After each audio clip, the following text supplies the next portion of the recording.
Hello friends, ஒரு நிமிஷத்தில் ட்ரேடிங்கில் fair value caps அப்படின்னா என்னன்னு சொல்லிட்டு பார்த்துருவோம். இந்த எக்ஸாம்பிளுக்கு நான் உங்களுக்கு வந்து பார்த்தீங்கன்னா ஒரு புல்லிஷ் ஃபேர் வேல்யூ கேப் எப்படி ஃபார்ம் ஆகுதுன்னு சொல்கிறேன். ஸோ இங்கே வந்து பார்த்தீங்கன்னா 3 புல்லிஷ் கேண்டில்ஸ் வந்து ஃபார்ம் ஆகிருக்கு. லைக் வந்து பார்த்தீங்கன்னா நடுவில் ஒரு கேப் தெரியுது இல்லையா, இதுதான் வந்து bullish fair value gap. Like வந்து 2 விக்ஸும், அதாவது ஃபஸ்ட்டு கேண்டல் அண்ட் தேர்டு கேண்டலோட விக் வந்து மிட்டிகேட் ஆகாது.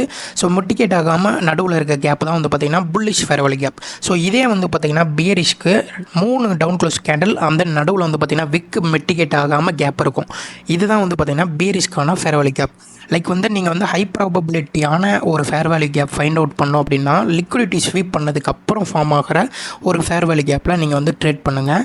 லைக் வந்து அந்த ஃபேர் வேல்யூ கேப்பில் எல்லா கன்ஃபர்மேஷனும் பார்த்துட்டு நீங்கள் ரிஸ்க் ரிவார்டோடு நீங்கள் வந்து பார்த்தீங்கன்னா ட்ரேட் பண்ணலாம். லைக் வந்து 1:2 or 3 ப்ரீவியஸாக இருக்க ஒரு ஸ்விங் ஹை ஒரு ஸ்விங் லோ வந்து நீங்கள் வந்து டார்கெட் வச்சுட்டு ஈஸியாக வந்து வெளியே வந்துடலாம். Thank you guys.